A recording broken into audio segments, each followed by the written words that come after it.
welcome back. Today I will start hopefully shorter series on the Zorki 4's father, the Zorki 3. Now in my opinion this is the most beautiful of all Soviet rangefinders, maybe up there with the Kiev, maybe. The Kiev looks totally different but it has a certain charm. Anyway, so this is a Zorki 3M, so it's the later version that has all the speeds on the top dial. Earlier versions had a separate slow speed dial like in the Leicas. And yeah, it's a lot nicer than the Zorki 4 because of the way the top plate is shaped, and it's also easier to work with because the actual winding motion is easier without having that bulk of the top plate right near the winding knob. Overall it looks very nice, so it's in a very good condition. Obviously all the scratches and blemishes that come with the age, a bit of brassing here. This vulcanite looks nice, it's pretty shiny. What else? The shutter curtains are a bit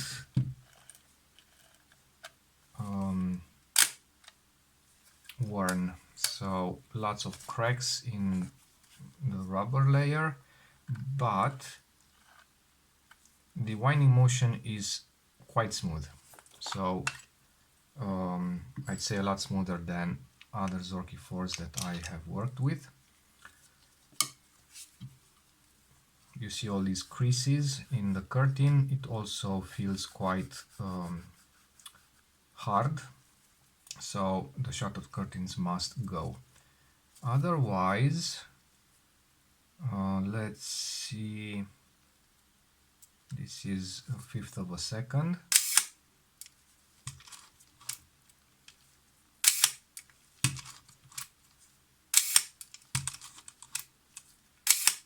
It seems pretty consistent. This is 1 second.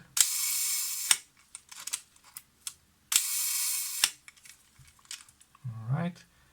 The gap between the curtains might be a bit off. I can't assess it without removing this light baffle. And let's see B. So, except the fact that the curtains themselves are in a rough shape, the shutter works actually pretty nice. I don't see any light leak. Oh no, I do see a one light leak, so there's a pinhole here somewhere in the second curtain. Yeah.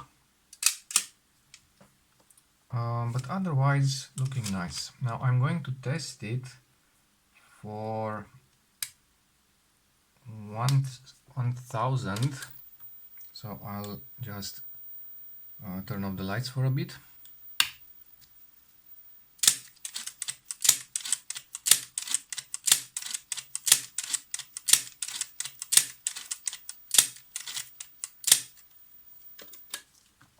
Alright, looks nice.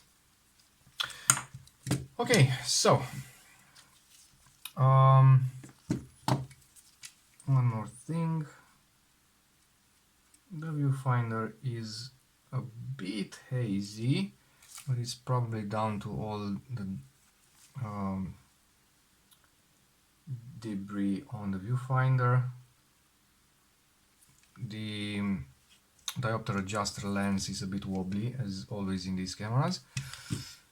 So, kind of, that's kind of it with the initial testing.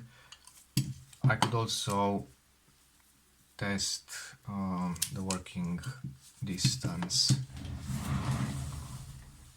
Now for the working distance, I need something to keep the pressure plate a bit tighter than it usually is, so I'm usually using a cotton pad that I simply stick inside.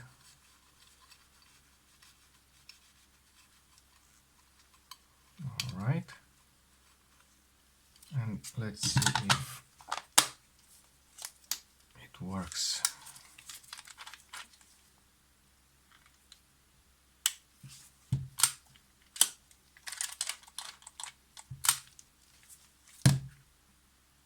All right, seems to work fine. I'm also going to put my little piece of test film.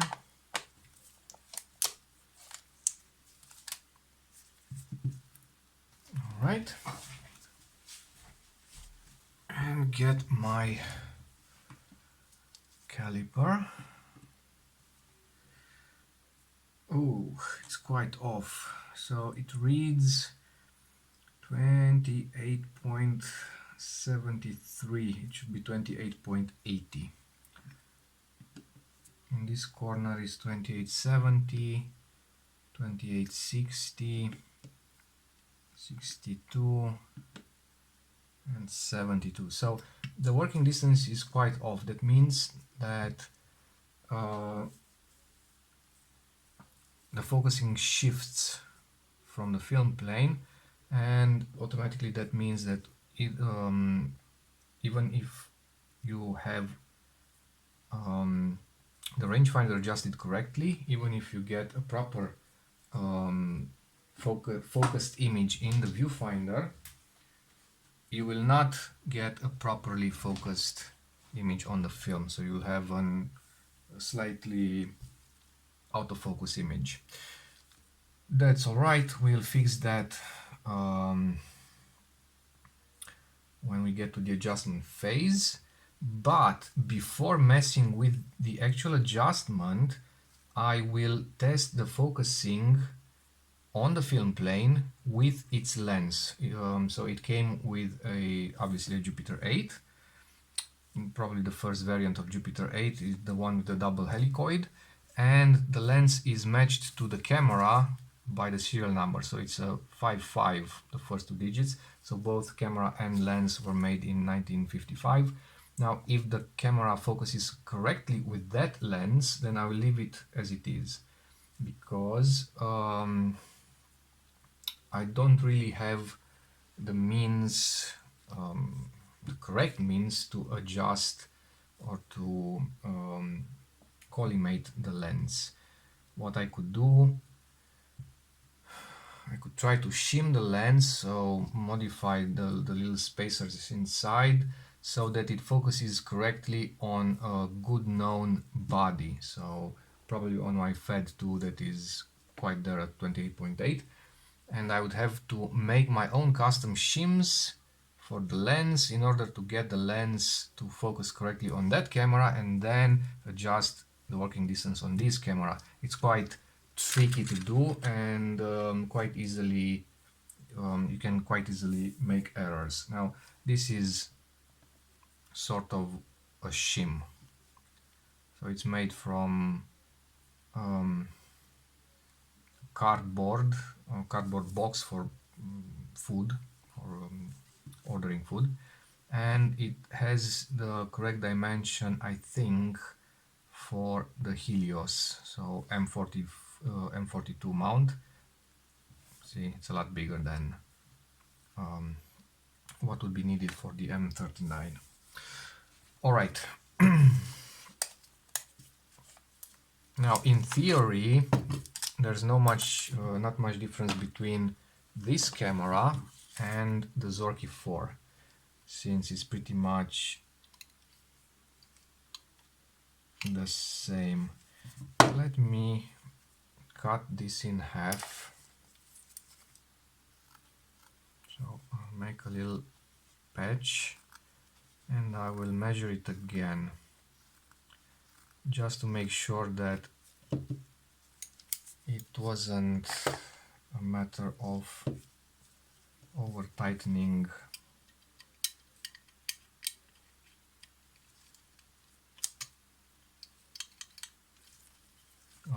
the pressure plate.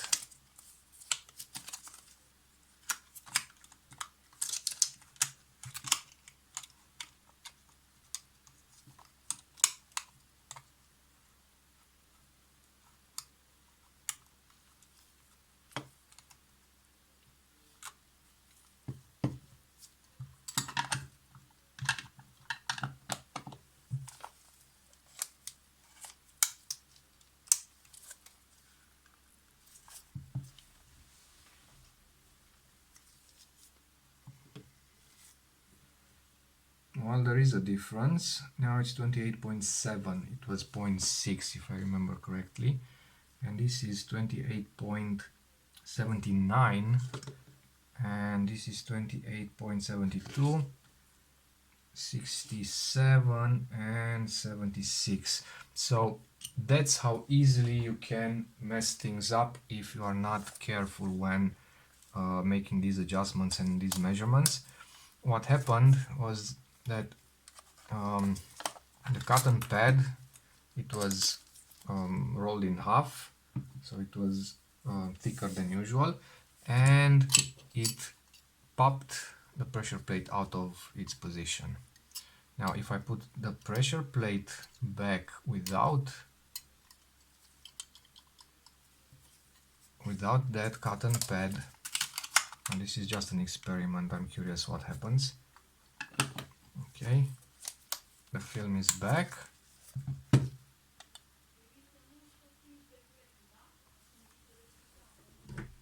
Bine.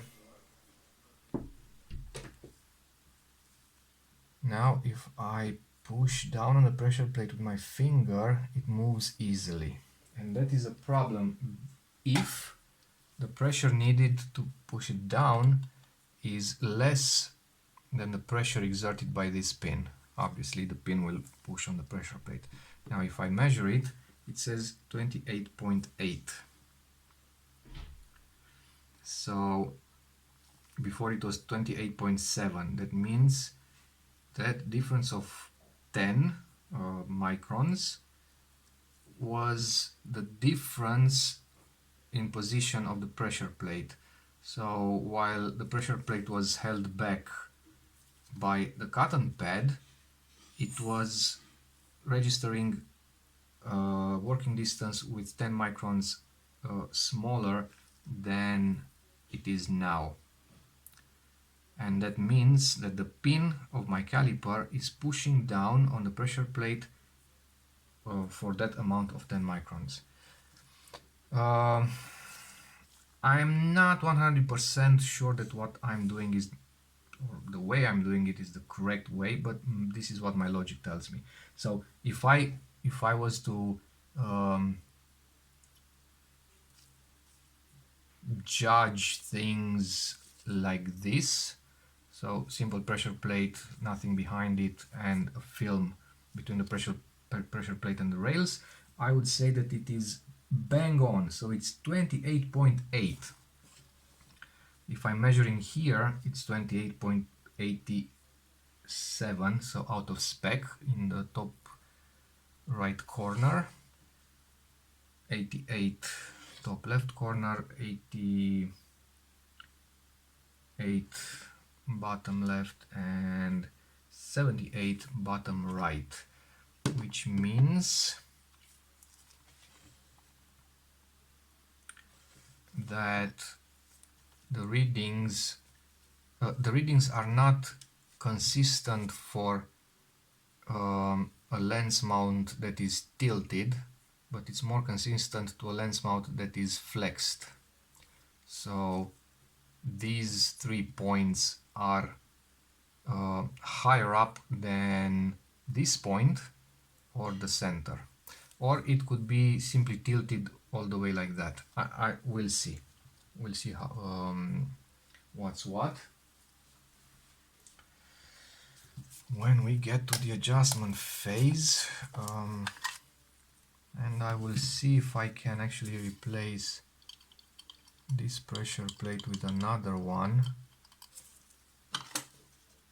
I surely have one somewhere in my replacement box, because this one looks a bit flimsy. That's all it takes to take it out of position. All right.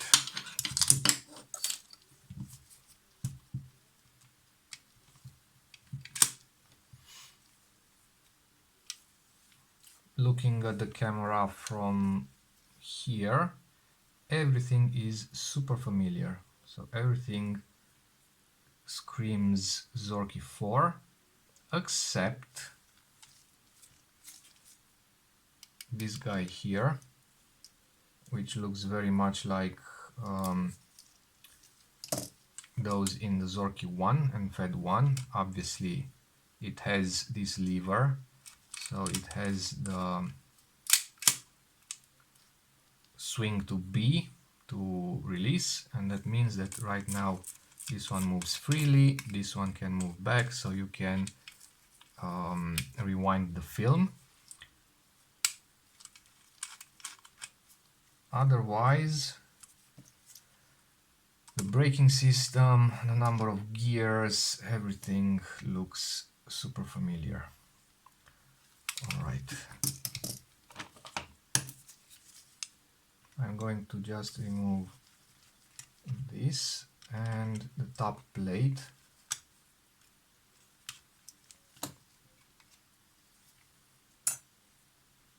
So you have the same.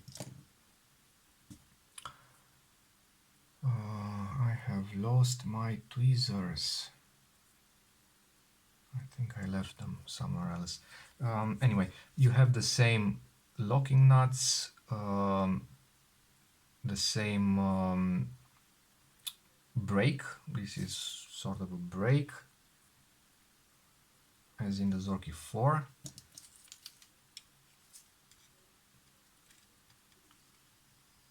So small shim and large spacer on this side. You have this, which is very nice. So this is the spring plate that is typical to later Zorki 1s. Usually these cameras have a long spring blade, however you want to call it. I don't have one around, but it's like from here to here, so it's connected. Instead of being bolted down with these two screws, it's being bolted down with these two screws, which are actually the screws that keep in place the bottom part of the light shield.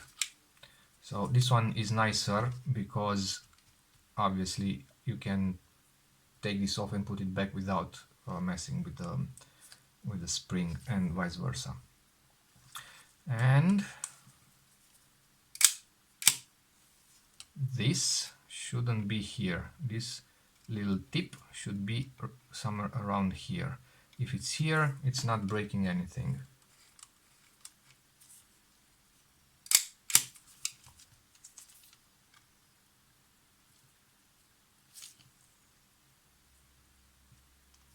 And I don't remember if this is like a unique position.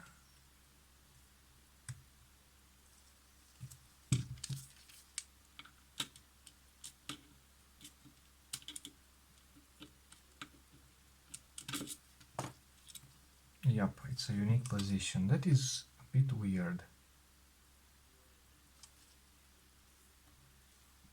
So it has a square profile, and that means this guy can only go like that, or the other three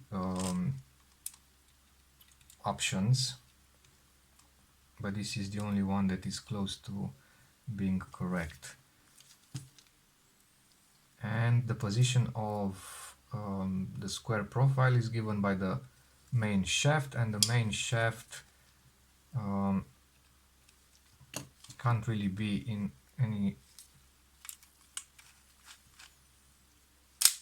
other position because it's part of the shutter. Now one option would be to loosen these two screws and try to move this, because this in theory should have a bit of a play, but I think that is the maximum.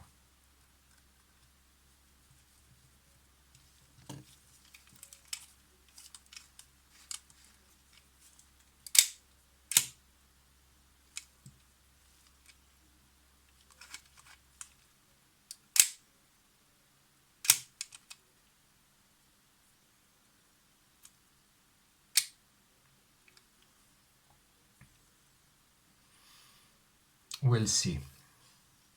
We'll see if I can make any kind of adjustment to that.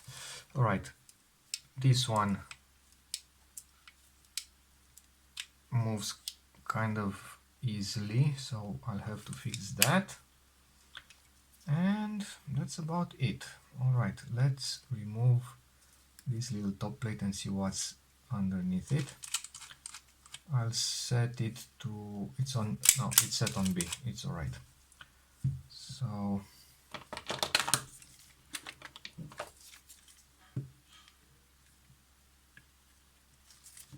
you have one and another one. So two little screws, and then we have one screw here, another one here, one in the front,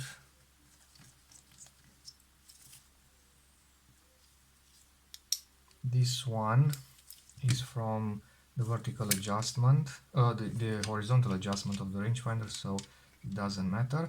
And now this thing simply lifts off super easily.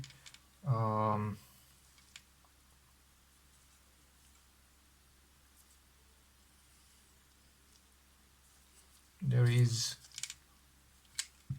a spring plate here that you can also see here if you look, and that is what keeps pressure on whatever you try to mount on the cold shoe. Yeah, super simple design. So 4 screws that keep a plate. Underneath the plate there is this spring, and probably this part is also part of this, but it doesn't really matter, maybe except for cleaning. I'll probably take everything off and put it in the ultrasound and see if it cleans. Okay, the rangefinder looks different from the Zorki 4, but just because it is encapsulated or housed in this thing. So the Zorki 4 doesn't have an actual casing. Let me get one. Okay, so this is the rangefinder from a Zorki 4, and this is the rangefinder from the Zorki 3. It is in essence identical, although it most likely, I mean, no, not most likely, you can certainly cannot swap them because the mounting points are different, but in essence, as a principle, they are identical. So you should probably be able to like steal different parts and swap, I don't know, the prism or something if you need to from a Zorki 4, given that the Zorki 4 is ubiquitous is the term, I think so, while this one is quite rare. I mean, quite rare is a lot more rare and desirable and hard to get. And this is the spring plate from a Zorki 4, and it should go like this instead of this. Okay.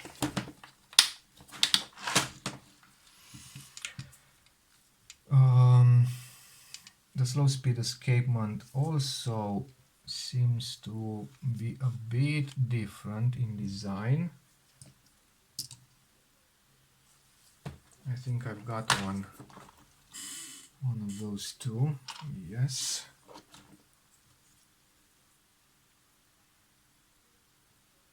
Oh. I think it's actually identical, except this.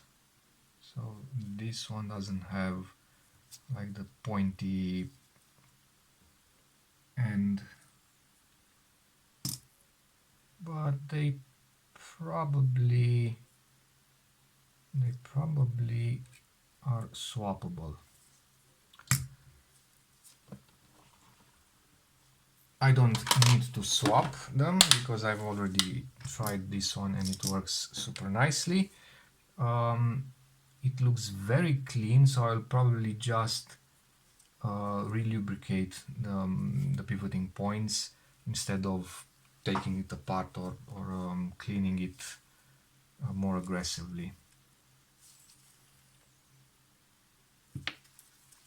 This part seems pushed down somehow. So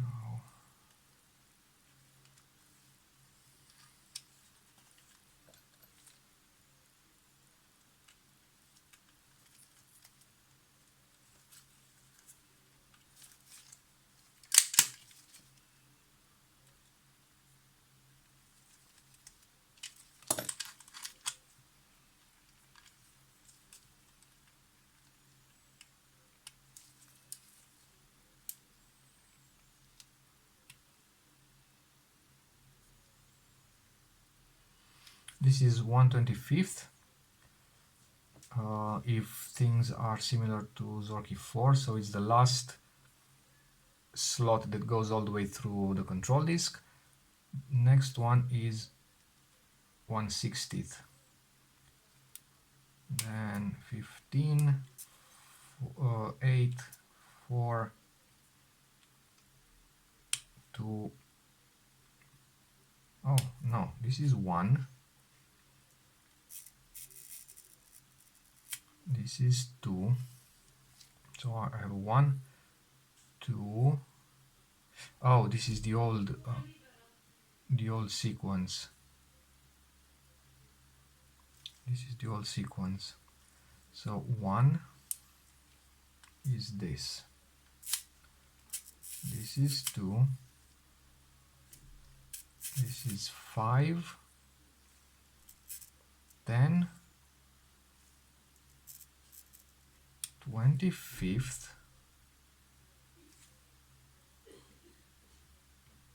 And 50. Alright, so unlike the Zorki 4, where you have 30 B, them. So you have, let me,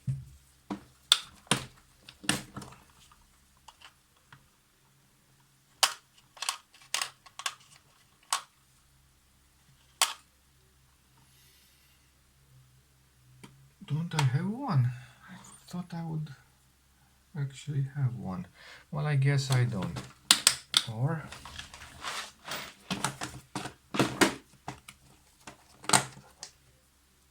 no, I have one. So this is the sequence of the Zorki 4. You have 30, B, 1500 to 50, 125, 60, 15, 8, 4, 2, 1. And this one, instead of starting at 30, it starts at B. So it has B. Let me see if, yeah, the B setting is the last one after 1000. So you have B 1500 to 50, 100, 50, 25, 10, 5, 2, 1. Which is a bit weird because in the Zorki 4, the 30 setting is actually the longest speed that does not require the slow speed escapement. And 60 is the fastest speed that requires the long speed escapement. In the Zorki 3, apparently 50 is actually the slowest speed that doesn't require the escapement, and 25th, which is sort of a 30th, but does require the escapement. And it's weird because this is the evolution of this, but this makes a lot more sense than this. I don't know what's the explanation, probably something that's geometrical, so it has something to do with the radius of the control disk, of the drum, and so on. But I think I like this one more. Okay, so since it's a bit different, I need to be careful to the way this pin, so the pin from the selector, engages in the slots of the disk in regard to this gear. Now, if you look from the top, you can probably see that this whole piece from the escapement that holds the gear is bent. As long as it doesn't interfere with the operation, I will leave it like that.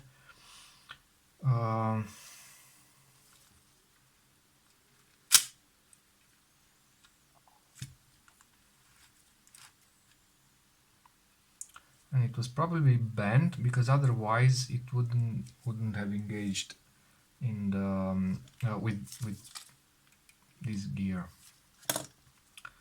So right now I am at 50, and this should be 25th.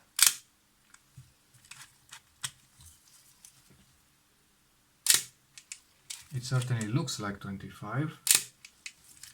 So the 25th setting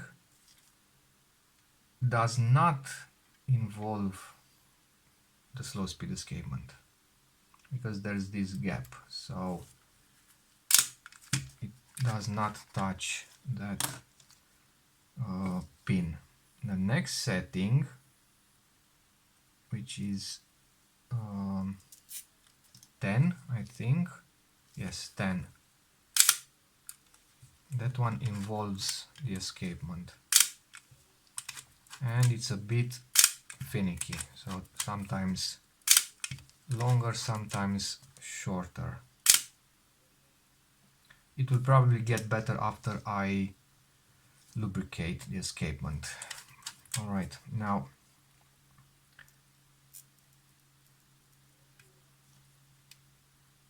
this is 50, this is 25th. I will take a picture for reference.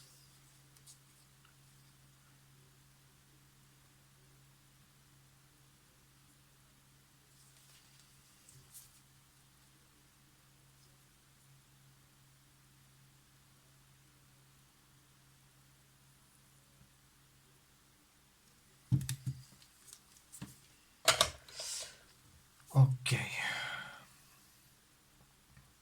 Well, from this point onwards, it should be, in theory, the same thing as the Zorki 4, minus, obviously, as I said before, this thing.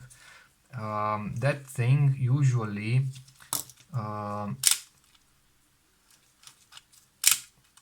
so usually this cylinder has a couple of slots at the top, and that means that it's friction fit to a post, so you simply pull it off and then you'll have access to a screw beneath it. You can actually access the screw from the top, so through this hole.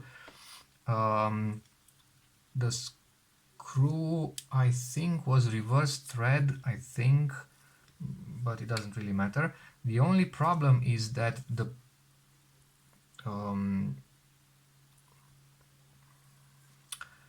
it threads on this pin and this pin, so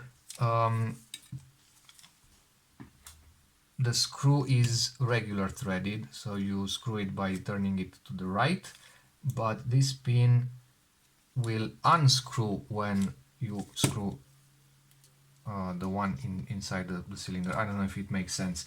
The idea is that if you try to tighten it too much, you will actually unscrew this post, and so it's a bit tricky. Okay, anything else seems to be quite similar to Zorki 4, so I'm not going to get into any more details. Maybe I'll do a video about the curtain replacement. Unlike the Zorki 4, the curtains are glued over the metal bars and they also have stitches. So I'm gonna have some fun. And then I will do one full video with the reassembly, because the reassembly is actually the thing that can create the most chaos. Alright, thank you, see you next time.